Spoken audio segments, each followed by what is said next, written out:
So we want to talk about the HubSpot prospecting workspace. James, do you want to share screen, and I'll try not to switch everybody off again, so you can That's an excellent show. idea. I can do it, but there you go. Picture in picture. There it is. So there's a screen that you'll see.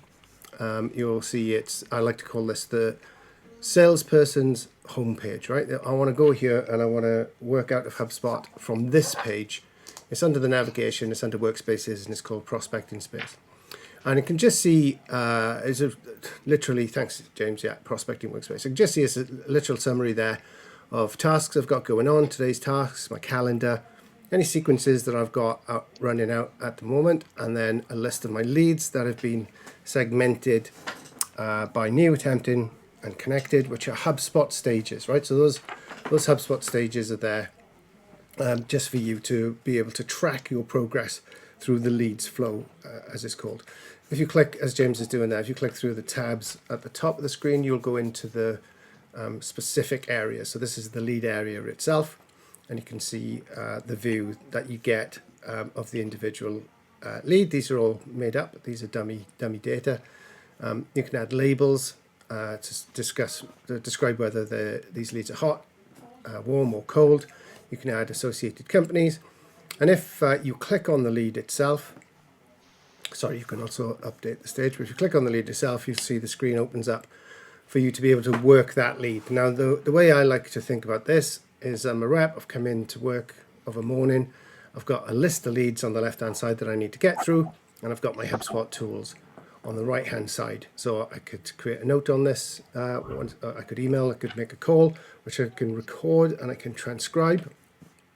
I can book meetings, and as I undertake those actions, that nice little lead flow there updates. So it goes from new to attempted to connected, and then, to qualified, I believe. And once something's qualified, you'll see there we are beautifully.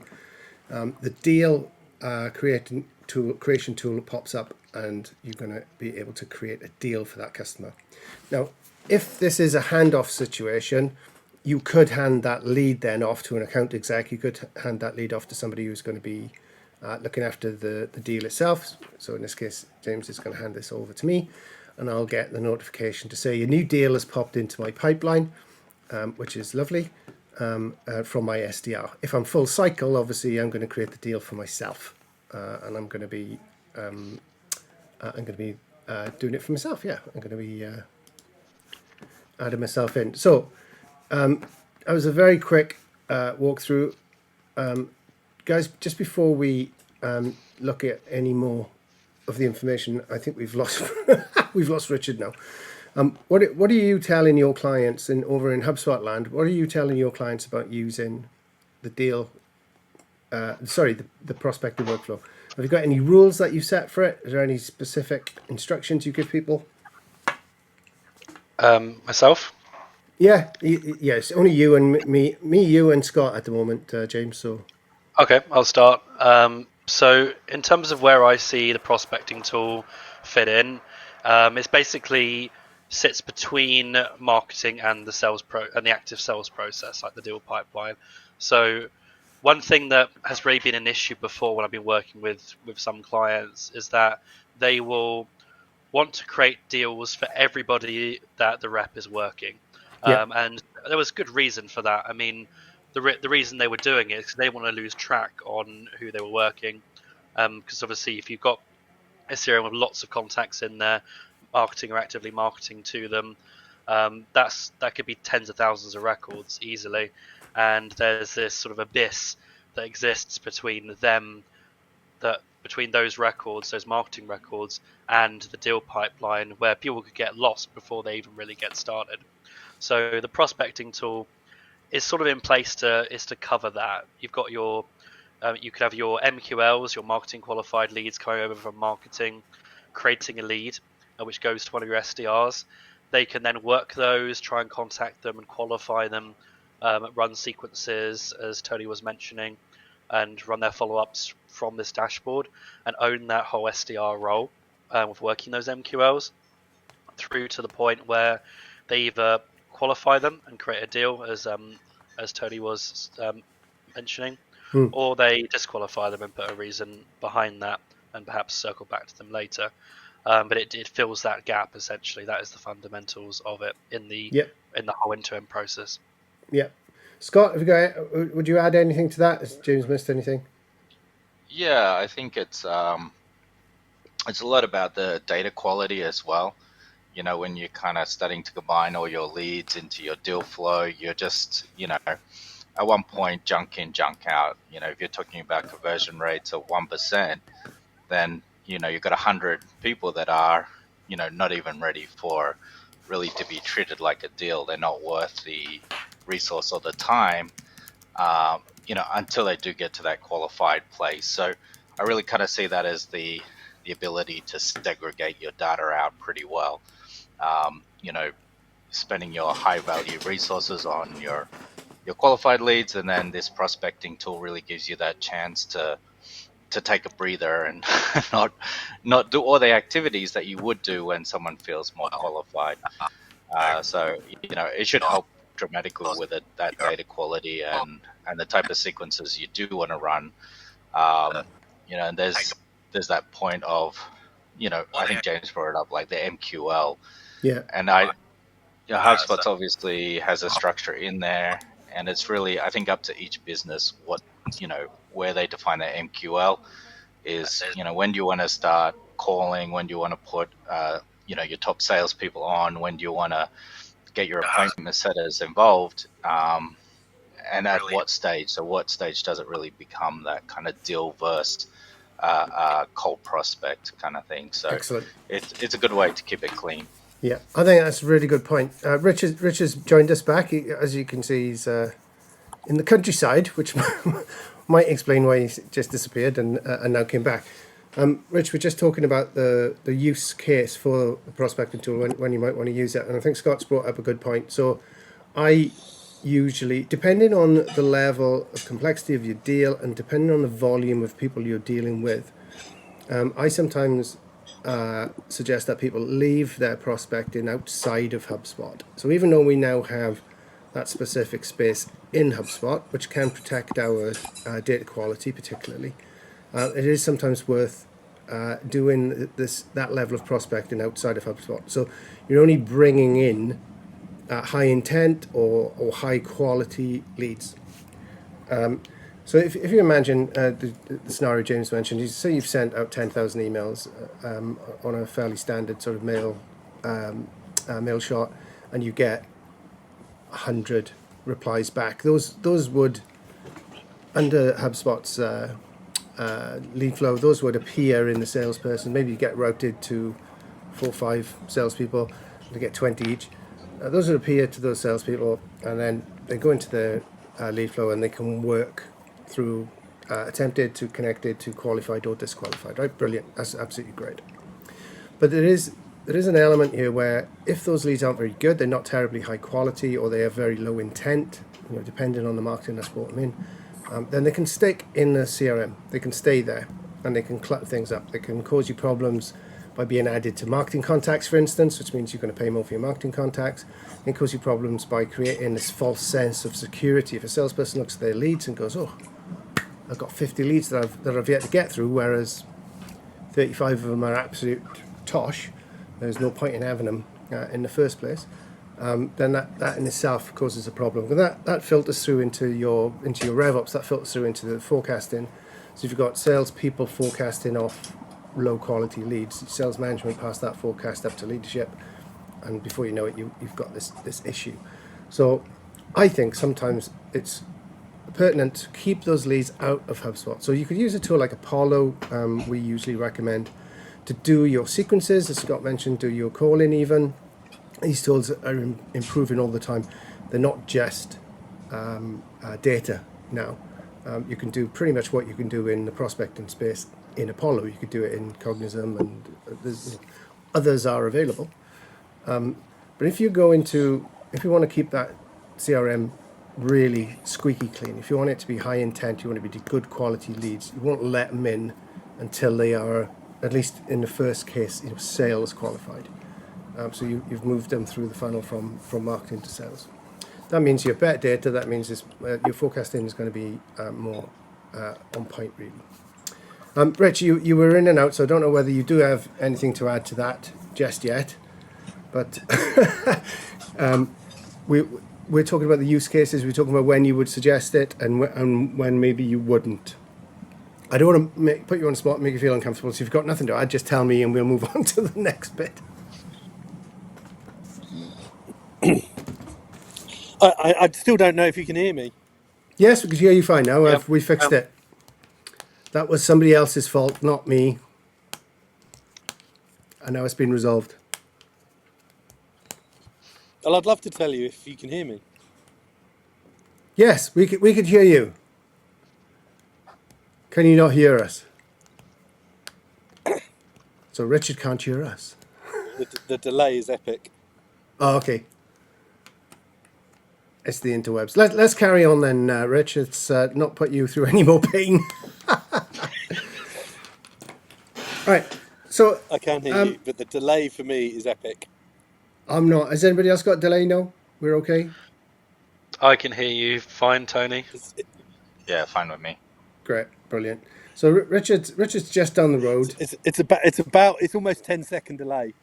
You're closest to me geographically, Rich, so you've got the biggest delay. The people who are all over the world and other corners of the world are getting us perfectly. That's typical. Okay, James.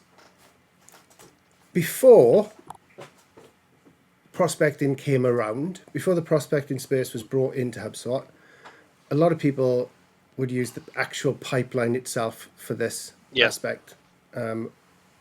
As a sort of aid memoir or these are the people that I've got to reach out to.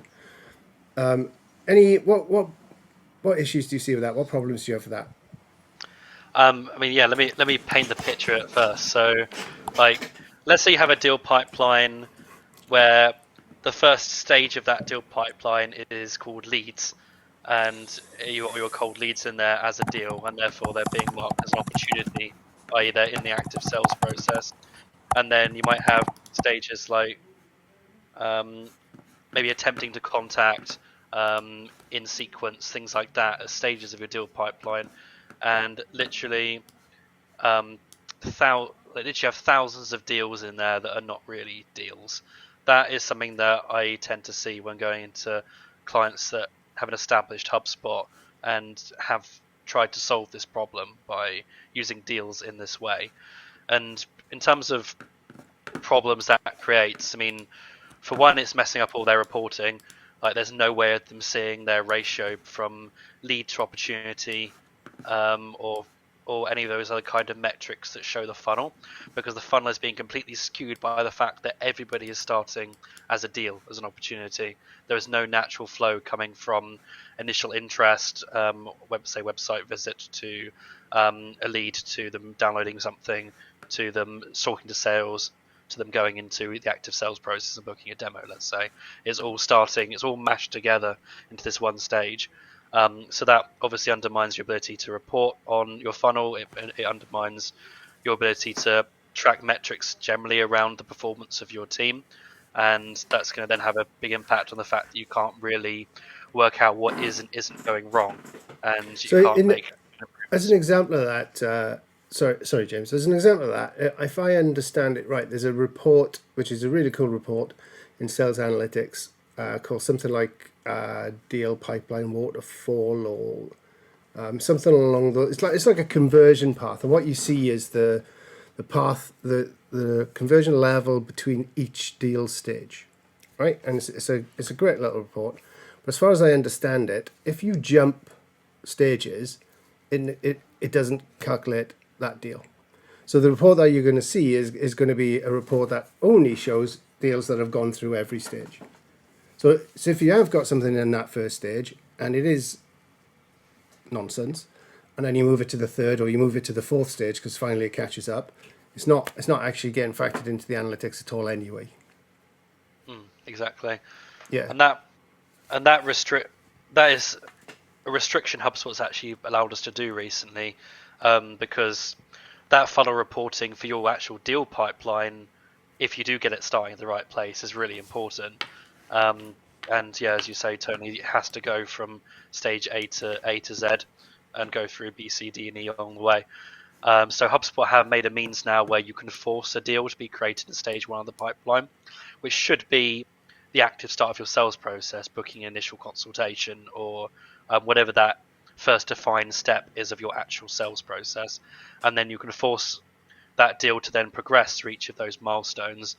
So when thinking about the deal pipeline, the steps of your deal pipeline really should be the actual steps that every deal always should follow.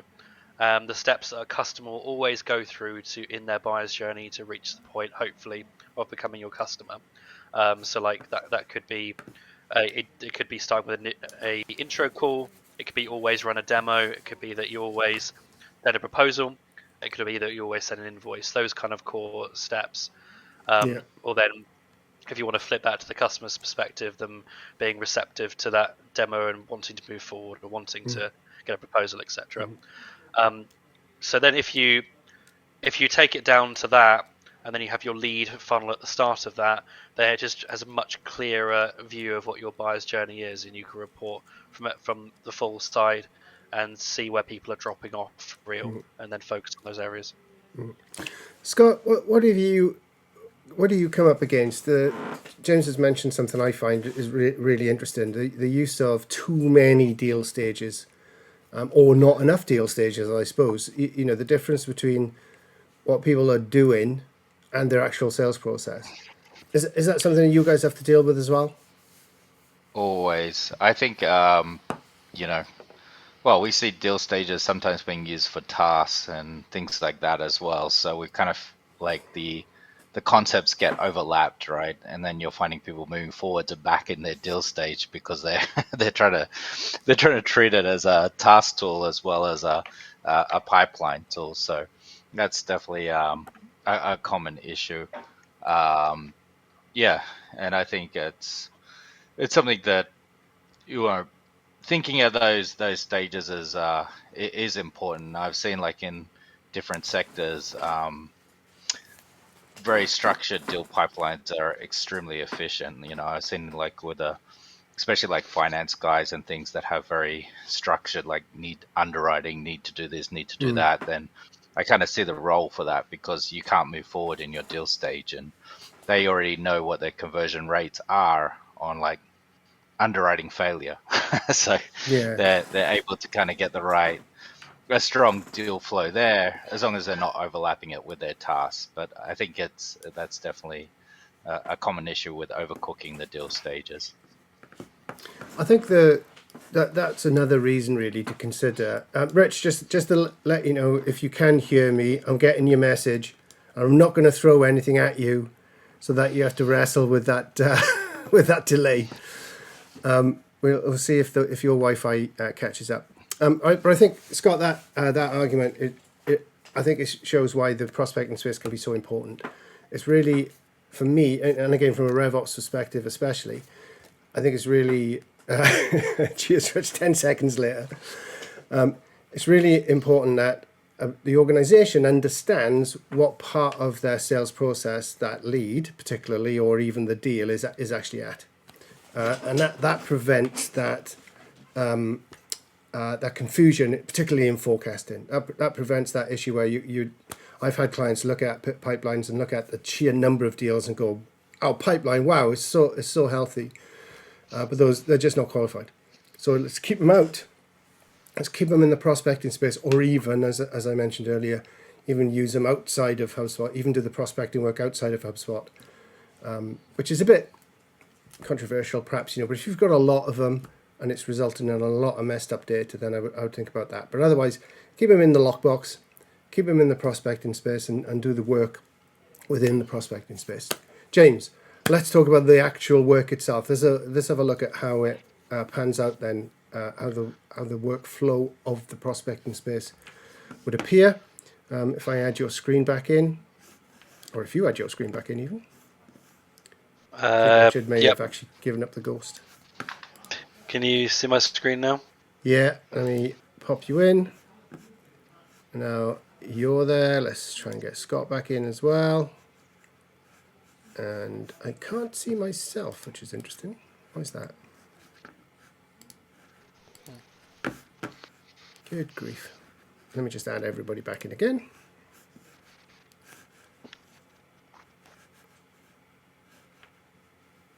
Sorry about this, guys. Scott and me. There you go. So we should all, our dear viewer can see our beautiful faces and James's screen. Go for it, James. Excellent. Scott, can you see my screen as well? I think you mentioned earlier it wasn't showing properly for you. I cannot, but I'm looking at the live stream anyway, so it's fine. Okay, Well, that's good news. That means it's working. Yeah, that is the main thing. So let's go over to the prospecting dashboard onto the leads tab. So in terms of the actual flow, I guess it really depends on where the interest is coming from. To Tony's point as well, it could be from external cold prospecting tools like Apollo, or it could be from a LinkedIn automation software, or it could come from marketing activities your marketing team are doing within HubSpot itself. So what we would do in terms of the flow when building something like this is we want to make sure that a lead is firstly being created at the correct time. So for marketing, that could be when it becomes an MQL. For Apollo, it could be when someone responds to a cold email, it syncs them over into the HubSpot. Right. If they give a positive intent response and creates a lead for them. Same thing for LinkedIn automation tools. Some of them actually identify the intent of a person's reply as well. So you can use that as a sync. Or if it doesn't do that, you can just, using these tools, manually say mark it as positive and then have something that syncs it into HubSpot. That would then create a lead. Assign that to a particular rep, and then you can start working that from there. So let's say that this lead has just come through into the process. Actually, won't take that one because we've just been fiddling with it. Let's take this brand new one here. This one's just come through from an Apollo campaign, let's say, and they've responded to a cold email saying they're interested to know more. So when that happens, we can have it where the rep picks that up. They can then attempt to make contact with them. They can give them a call, send them an email. That would all get logged within here. They could also, from the more actions here, enroll them into a sequence, and then that will put them into the attempting to contact stage.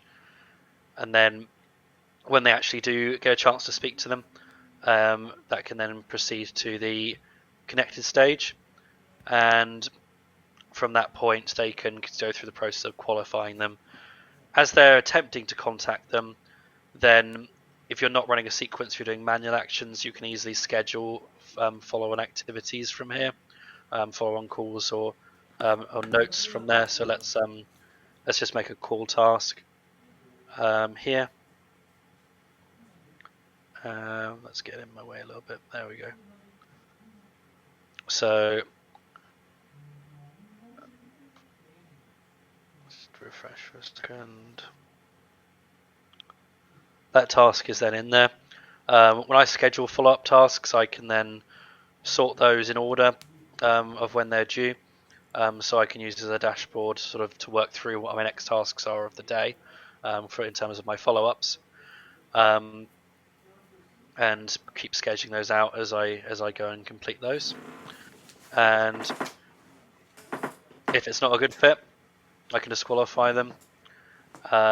If it's bad timing, I can put a reason of that. And it'll automatically prompt me to create a task for myself to circle back with it after a period of time.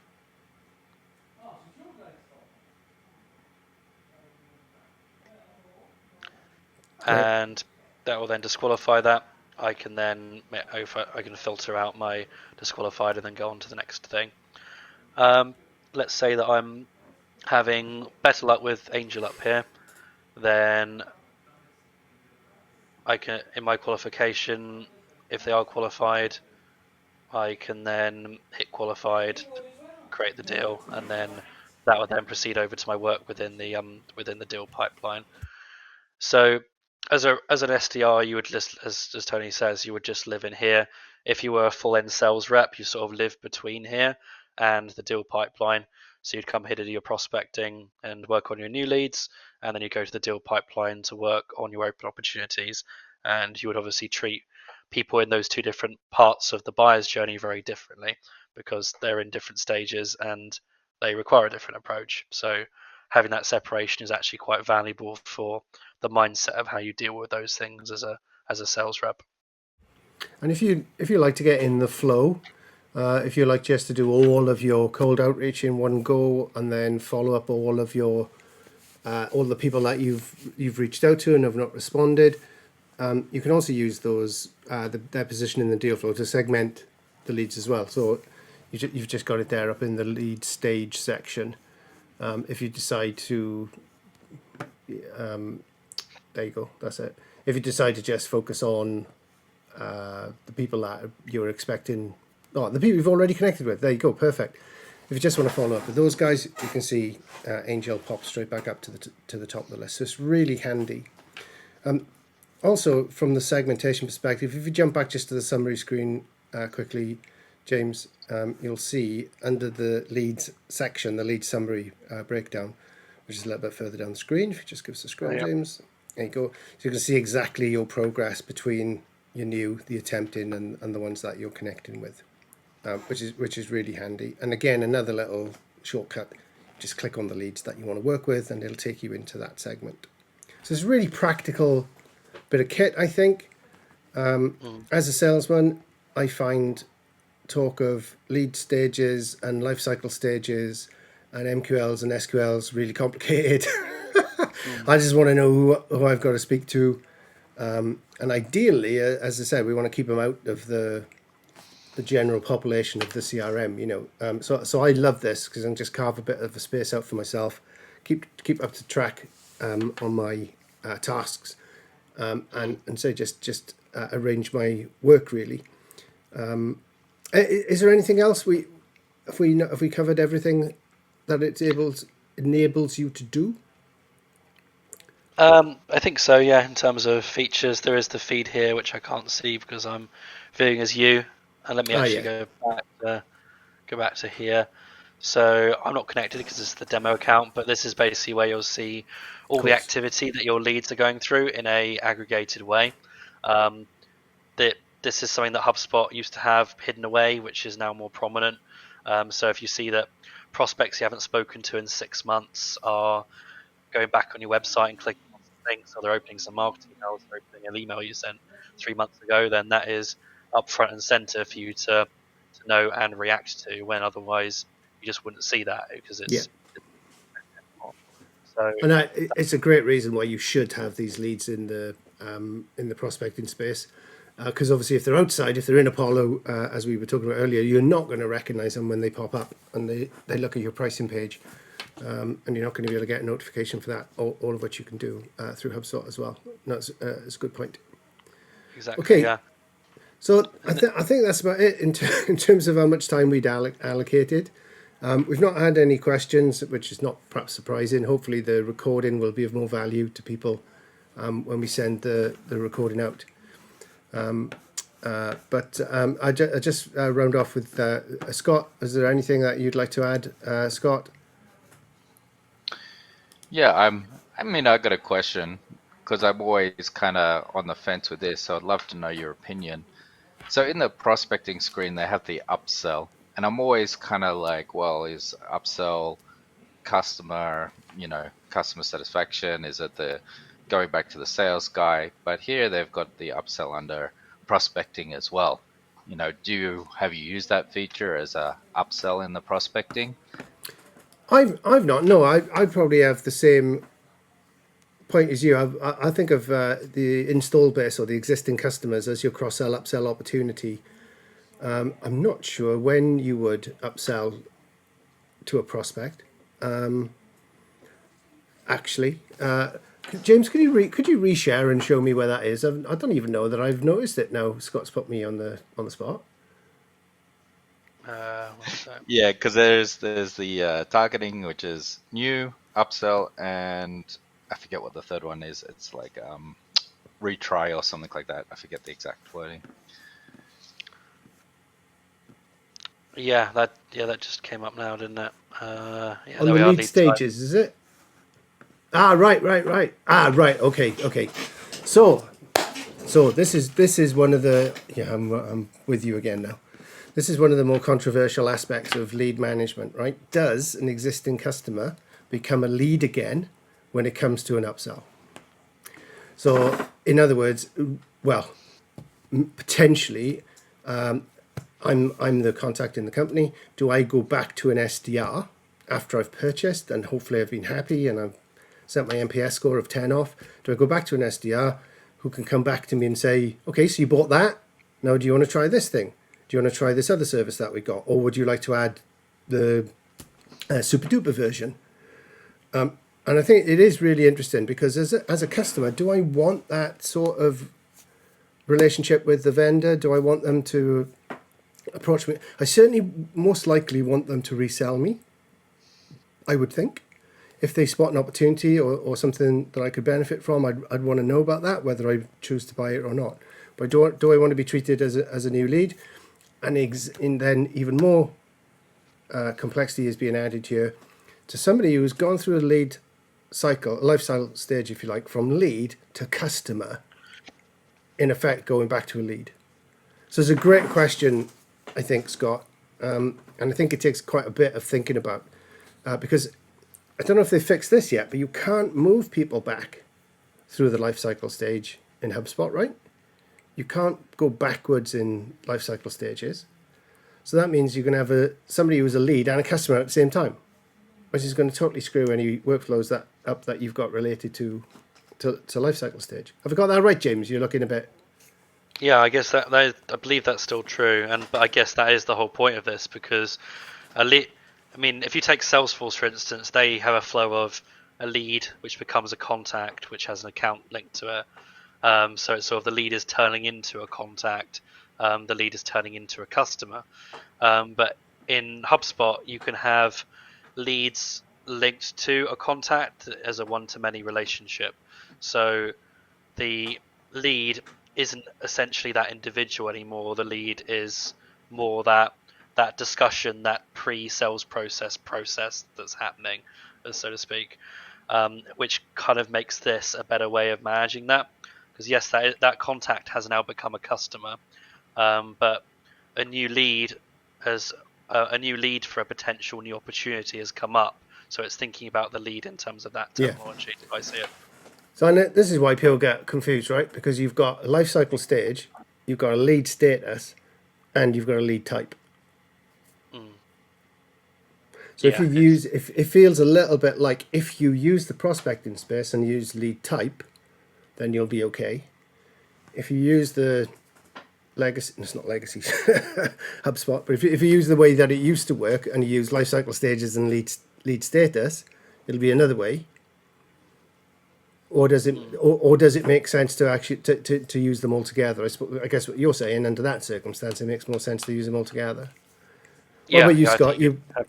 You posed the question. Does that make any sense? Yeah.